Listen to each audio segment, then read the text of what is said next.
नमस्कार, आप देख रहे हैं एवन उत्तर प्रदेश। मैं हूं आपके साथ हर्षदा। आइए नजर डाल लेते हैं इस वक्त की हेडलाइंस पर।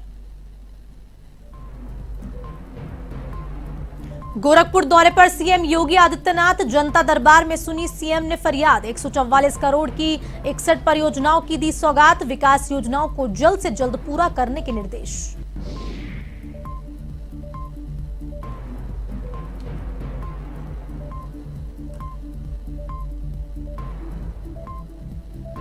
ज्ञानवापी मस्जिद या मंदिर दूसरे दिन का सर्वे पूरा। छत ऊपर के 4 कमरों, बाहर की दीवारों और तालाब की हुई वीडियोग्राफी। पश्चिमी दीवार से जुड़ा ताला भी खुला। इलाके में सुरक्षा के कड़े इंतजाम।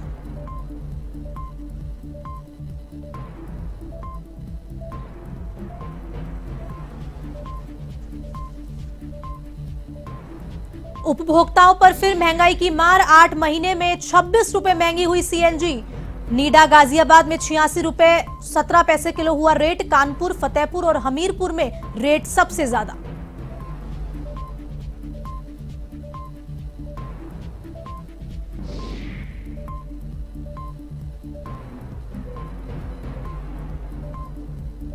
यूपी के रामपुर में पुलिस और गौ तस्करों के बीच मुठभेड़। जवाबी फायरिंग में 2 गौ तस्करों के पैर में लगी गोली। मौके से तमंचे और कारतूस भी किए बरामद।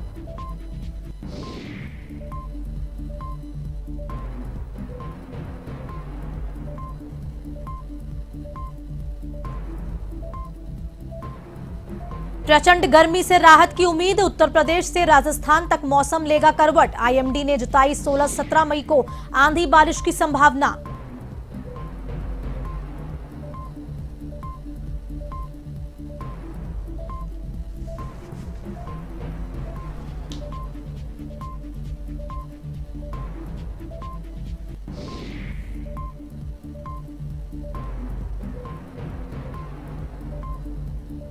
अब खबरें विस्तार से। मुख्यमंत्री योगी आदित्यनाथ ने गोरखपुर को 144 करोड़ रुपए की लागत की 61 परियोजनाओं की सौगात दी है। तारामंडल के महंत दिग्विजय नाथ पार्क में आयोजित शिलान्यास एवं लोकार्पण कार्यक्रम में मुख्यमंत्री ने विकास योजनाओं को जल्द से जल्द पूरा करने के दिशा निर्देश दिए। इससे पहले मुख्यमंत्री ने सबसे पहले महंत दिग्विजय नाथ की प्रतिमा पर पुष्पांजलि अर्पित की। इस परियोजनाओं में सड़क, संपर्क मार्ग, बाढ़ सुरक्षा, शिक्षा आदि शामिल है। इस दौरान मुख्यमंत्री ने 5 टीबी रोगियों के स्वस्थ को पोषण किट, भूसा दान करने वालों को प्रशासित पत्र भी दिया।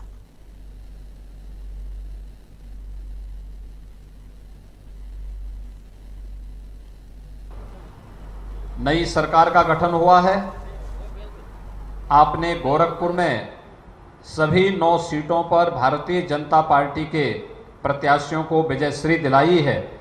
मैं इसके लिए पूरे गोरखपुर जनपद के वासियों को, गोरखपुर के प्रत्येक नागरिक का हृदय से आभार व्यक्त करते हुए उन्हें हृदय से धन्यवाद भी देता हूं। ये वास्तव में विकास के प्रति गोरखपुर की आम जनमानस की भावनाओं का अभिव्यक्ति का एक बहुत सुंदर उदाहरण है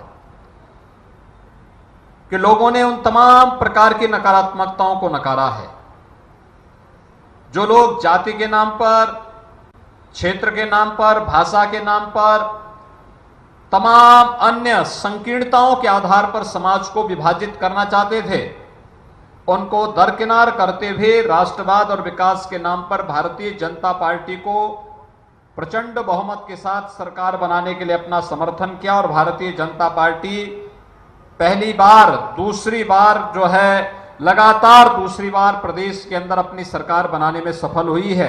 इसके लिए मैं उत्तर प्रदेश की जनता का भी हृदय से धन्यवाद करता हूं।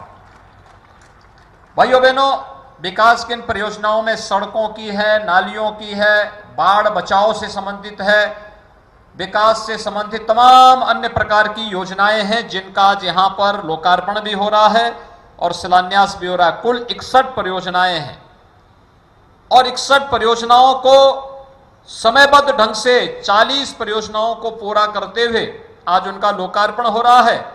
तो 21 नई परियोजनाओं का शिलान्यास का कार्यक्रम भी हो रहा है। इसमें नगरीय क्षेत्र की भी तमाम मोहल्लों से जुड़ी हुई सड़कें हैं, जल निकासी की व्यवस्था से जुड़े हुए प्रबंधन भी हैं, ग्रामीण क्षेत्र भी सड़कें हैं, बाढ़ बचाव से संबंधित तटबंधों की मरम्मत, बाढ़ बचाव के कार्यों से संबंधित अन्य महत्वपूर्ण कार्य भी इसके साथ समाहित हैं।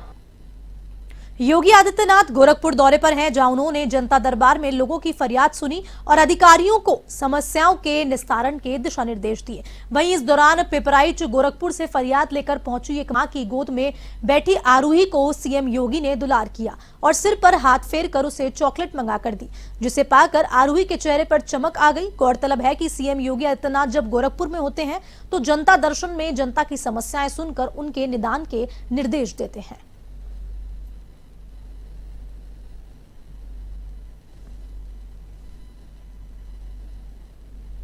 यूपी विधानसभा चुनाव में शानदार जीत के बाद अब भारतीय जनता पार्टी राज्यसभा चुनाव के जरिए अपनी ताकत और बढ़ाएगी। चुनाव आयोग ने 15 राज्यों में राज्यसभा की 57 सीटों के लिए चुनाव कार्यक्रम घोषित कर दिया। यूपी की 11 सीटों समेत इन सीटों के लिए 10 जून को चुनाव होने हैं। राज्यसभा चुनाव समाजवादी पार्टी और उसके विधायकों की एकजुटता का भी इम्तिहान होगा। आपको बता दें, शिवपाल यादव और आजम खान मामले को लेकर सपा में पहले से ही खींचतान चल रही है। संसद के उच्च सदन के लिए होने वाले इस चुनाव में अगर वोटिंग की नौबत आई तो सपा खेमे के लिए अपने उन विधायकों का एकजुट रख पाना बड़ी चुनौती होगी।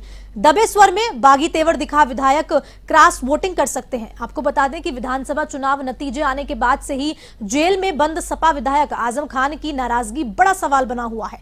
इसको लेकर सपा पर उनकी अपेक्षा का आरोप भाजपा तक लगा चुकी है। सपा मुखिया अखिलेश यादव को कई बार बताना पड़ रहा है कि उनकी पार्टी आजम खान के साथ है, जबकि उनकी पार्टी के विधायक शिवपाल यादव आजम खान के सवाल पर अखिलेश ही नहीं मुलायम सिंह यादव को घेर चुके हैं।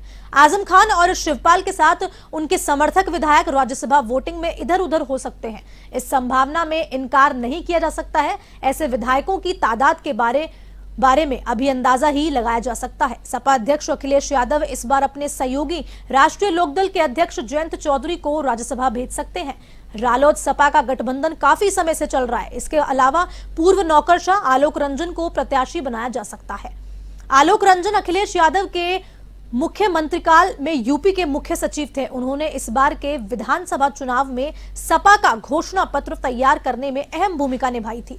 इसके महाराष्ट्र से सपा नेता अबू हुसैन आजमी को भी प्रत्याशी बनाया जा सकता है। वैसे राज्यसभा के लिए कई और दावेदार भी टिकट के लिए लगे हैं। सपा और सहयोगी दल रालोद और सुबह सपा के विधायकों की तादाद 125 है। सपा को उम्मीद है कि इनके बूते वे 4 सीट निकाल सकती है। अगर सपा ने चौथी सीट के लिए प्रत्याशी उतारा तो उसे भाजपा से संघर्ष करना होगा और अपने विधायकों को इधर होने से बचाना होगा। मौजूदा समय बसपा के 3 राज्यसभा सदस्य हैं। अशोक सिद्धार्थ और सतीश चंद्र मिश्र का कार्यकाल जुलाई में समाप्त हो रहा है। बसपा के पास मौजूदा समय विधानसभा में मात्र 1 सदस्य है। इस स्थिति में वह भी 1 सदस्य राज्यसभा में भेज पाने की स्थिति में नहीं है।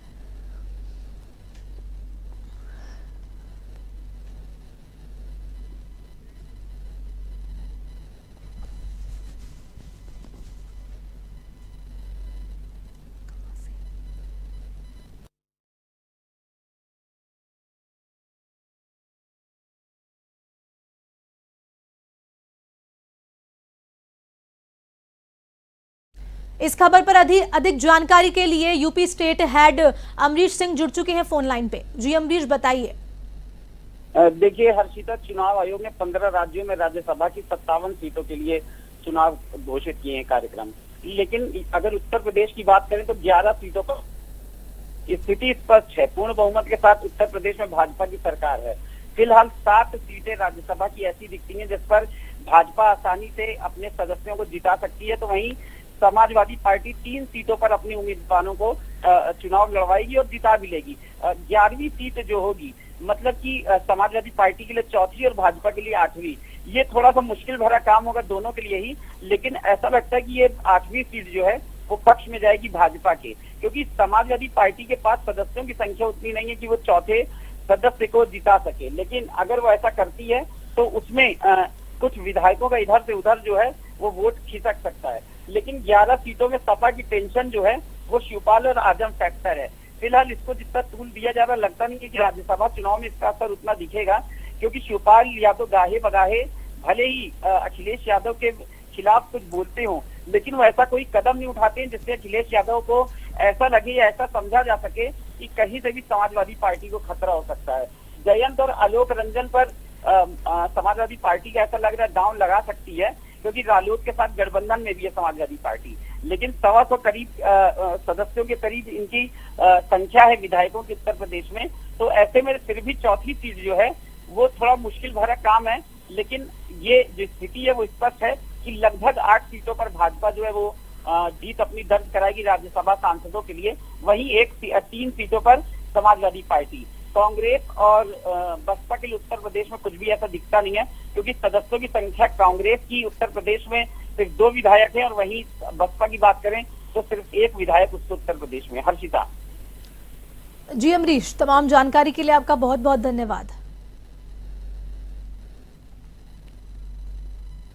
वाराणसी की ज्ञानवापी मस्जिद का दूसरे दिन का सर्वे का काम पूरा हो चुका है। सूत्रों के अनुसार अंदर मलबा ज्यादा होने के कारण सर्वे 100% पूरा नहीं हो सका, इसलिए अब कल भी वीडियोग्राफी कराई जाएगी। 52 लोगों की टीम ने सुबह 8 बजे से 12 बजे तक सर्वे किया। आज का सर्वे पूरा होने के बाद वीडियोग्राफी की चिप कोर्ट कमिश्नर को सौंप दी गई है। आज ज्ञानवापी के नकाशीदार गुंबद की ड्रोन से वीडियोग्राफी हुई, हालांकि अभी इसकी पुष्टि नहीं हो सकी है।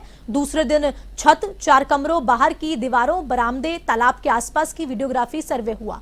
आपको बता दें, उधर मिश्रित आबादी वाले इलाकों में पुलिस फोर्स अलर्ट रही। गलियों में मार्च कर शांति की अपील भी की गई।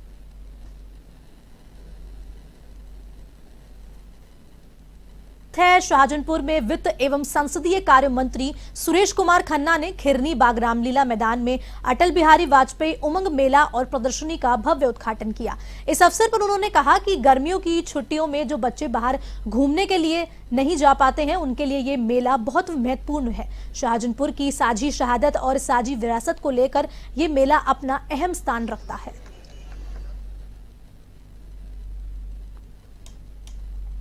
नुमाइश शाहजहांपुर की बहुत पुरानी परंपरा है। हमने जब से होश संभाला तब से हम देखते हैं कहीं आर्डिनेंस क्लोथिंग फैक्ट्री ग्राउंड में और कभी रामलीला मैदान में, कभी जो इस शहीद द्वार है उसमें और कहीं खासाब की बगिया में। इन स्थानों पर बरसों से नुमाइश की परंपरा रही और ख़ास तौर से इसी महीने में लगती है, मई जून में, जब बच्चों की स्कूल की छुट्टियां होती हैं। और इसमें बहुत दूर दूर से लोग अपने ला के प्रतिष्ठान लगाते हैं और ख़ास तौर से जब से ODOP आया है, 1 डिस्ट्रिक्ट 1 प्रोडक्ट, उन लोगों को भी यहाँ पर अपने उत्पाद का प्रदर्शन करने का मौका मिलता है। और एक तरीके से गेट टुगेदर भी है, रिक्रिएशन भी है, झूले वगैरह भी हैं और हर प्रकार से लोग अपने आप को यहाँ पर लाके एंजॉयमेंट कर सकते हैं। खरीदारी भी है, एंजॉयमेंट भी है। इंद्रप्रस्थ गैस लिमिटेड ने CNG के रेट फिर से बढ़ाए हैं। आज CNG के रेट 2 रुपए प्रति किलो बढ़े हैं। नोएडा, गाजियाबाद और ग्रेटर नोएडा में 86 रुपए 17 पैसे प्रति किलो के हिसाब से CNG मिल रही है। आपको बता दें, दिल्ली से गाजियाबाद और नोएडा में करीब 3 रुपए रेट अधिक है। वहीं मेरठ, मुजफ्फरनगर और शामली जिलों में CNG के रेट 80 रुपए 84 पैसे प्रति किलो हो गई है। दिल्ली से सटे गुरुग्राम में CNG के रेट 81 रुपए 94 पैसे हो चुकी है। कानपुर, फतेहपुर और हमीरपुर में CNG के रेट सबसे अधिक पहुंच गए हैं। इन तीनों जिलों में 85 रुपए 40 पैसे CNG के रेट जा पहुंचे हैं। इस साल 10वीं बार CNG के रेट बढ़ाए गए हैं। नोएडा और गाजियाबाद में अगस्त 2021 में CNG के रेट 39 रुपए 90 पैसे थे। 8.5 महीने में नोएडा और गाजियाबाद में CNG के रेट 26 रुपए से अधिक बढ़े हैं।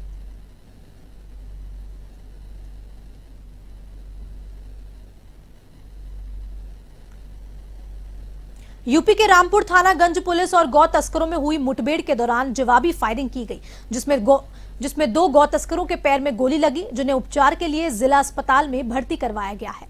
वारदात थानागंज क्षेत्र के सेंजनी नानकार की बताई जा रही है, जहां पर पुलिस ने मौके पर पहुंचकर दोनों गौ तस्करों को गिरफ्तार कर लिया। मौके से तमंचे और कारतूस बरामद किए हैं।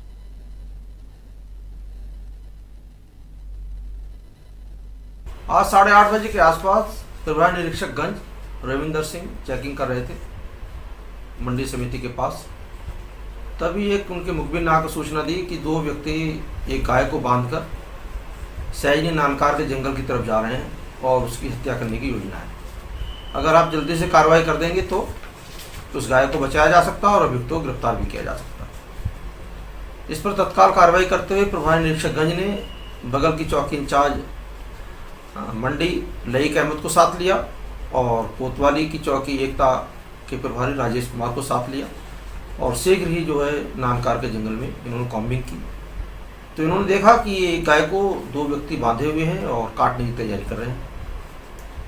पुलिस ने इन दोनों बदमाशों को सरेंडर करने के लिए ललकारा, लेकिन इन्होंने पुलिस पर फायरिंग करना शुरू कर दिया। जवाबी फायरिंग में ये दोनों बदमाश घायल हो गए, दोनों के पैर में गोली लगी है, दोनों खतरे से बाहर है। सिद्धार्थनगर जिले की एसओजी पर 40 वर्षीय महिला को गोली मारने का आरोप मृतका के परिजनों ने लगाया है, जिसकी गोली लगने से मौके पर ही मौत हो गई। मृतका का नाम रोशनी है और मामला सदर थाना क्षेत्र के इस्लामानगर कोडरा का है। घटना के बाद कोडरा गांव और जिला चिकित्सालय पुलिस छावनी में तब्दील हो गया। सदर क्षेत्र के उपाधीक्षक प्रदीप कुमार यादव ने बताया कि सदर थाने की पुलिस क्रोडा ग्रांट के इस्लाम नगर गांव में गोकशी के एक मामले में दबिश देने गई थी। इस बीच दबिश देने गई पुलिस टीम पर ग्रामीणों ने गोलबंद होकर हल्ला बोल दिया और पत्थरबाजी की और गोली भी चलाई गई, जिसमें एक महिला को गोली लगी, जिसकी अस्पताल में इलाज के दौरान ही मौत हो गई।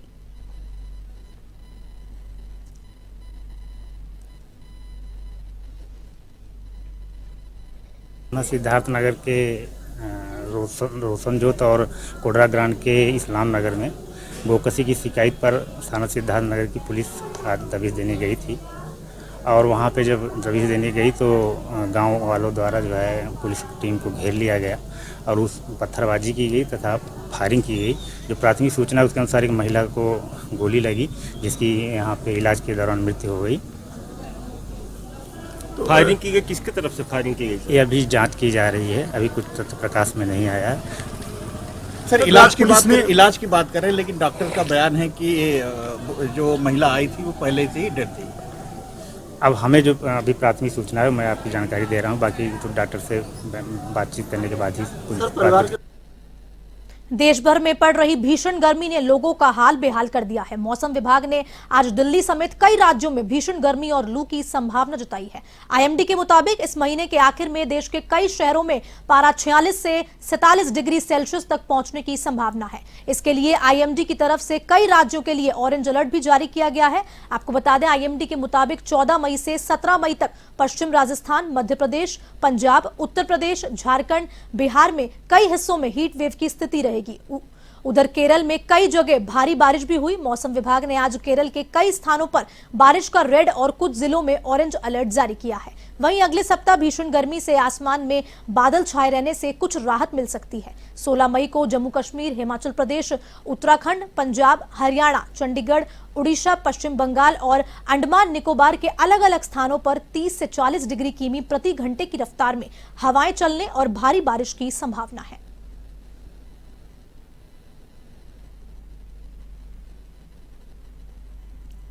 फिलहाल के लिए इस बुलेटिन में इतना ही। आप देश और दुनिया की तमाम खबरों के लिए देखते रहिए A1 टीवी। नमस्कार।